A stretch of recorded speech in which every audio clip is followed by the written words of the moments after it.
Bacaan liturgi Selasa, 3 September 2024. Hari biasa pekan biasa ke-22.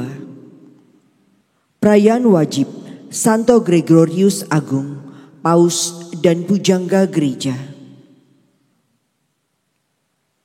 Bacaan dari surat pertama Rasul Paulus kepada jemaat di Korintus.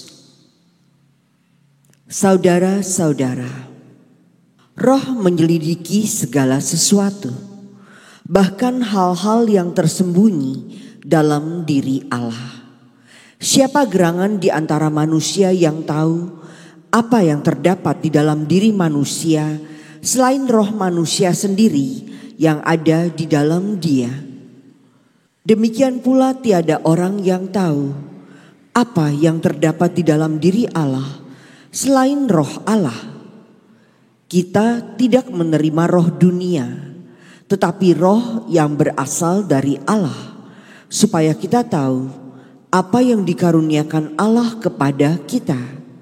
Dan karena kami menjelaskan hal-hal rohani kepada mereka yang mempunyai roh, kami berbicara tentang karunia-karunia Allah dengan perkataan yang diajarkan kepada kami bukan oleh hikmat manusia, tetapi oleh roh. Tetapi manusia duniawi tidak menerima apa yang berasal dari roh Allah, karena hal itu adalah suatu kebodohan.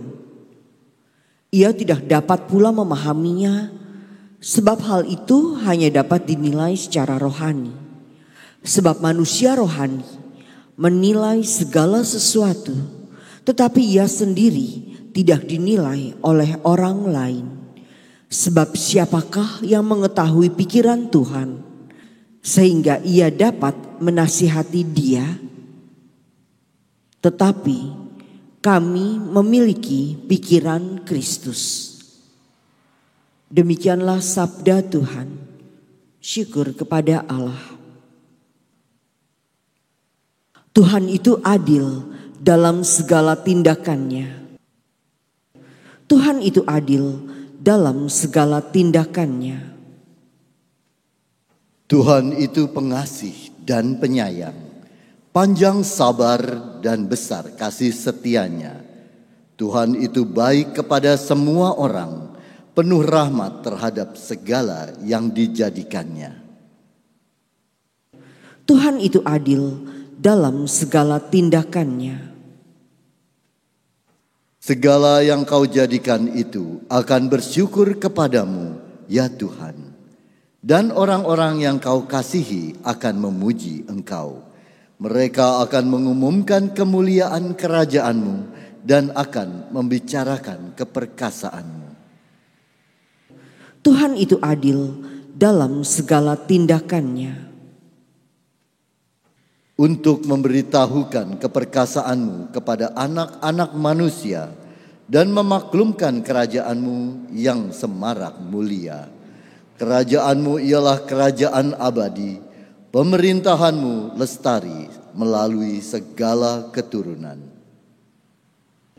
Tuhan itu adil dalam segala tindakannya. Tuhan setia dalam segala perkataannya dan penuh kasih setia dalam segala perbuatannya.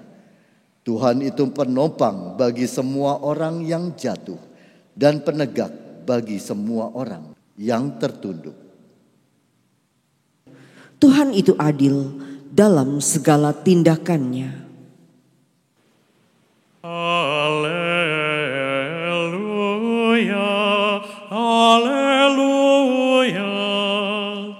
Seorang nabi besar telah muncul di tengah kita, dan Allah mengunjungi umatnya. Haleluya, haleluya. Inilah Injil suci menurut Lukas. Dimuliakanlah Tuhan. Sekali peristiwa, Yesus pergi ke Kapernaum, sebuah kota di Galilea. Di situ ia mengajar pada hari-hari Sabat. Orang-orang takjub mendengar pengajarannya, sebab perkataannya penuh kuasa. Di rumah ibadat itu ada seorang yang kerasukan setan. Ia berteriak dengan suara keras, "Hai engkau, Yesus orang Nazaret, apa urusanmu dengan kami? Engkau datang hendak membinasakan kami? Aku tahu siapa engkau. Engkaulah yang kudus dari Allah." Tetapi Yesus menghardik dia, katanya, "Diam, keluarlah daripadanya." Maka setan itu menghempaskan orang itu ke tengah-tengah orang banyak, lalu keluar daripadanya dan sama sekali tidak menyakitinya. Semua orang takjub lalu berkata satu sama lain, "Alangkah hebatnya perkataan ini. Dengan penuh wibawa dan kuasa ia memberi perintah kepada roh-roh jahat dan mereka pun keluar." Maka tersiarlah berita tentang Yesus kemana-mana di daerah itu. Demikianlah sabda Tuhan. Terpujilah Kristus.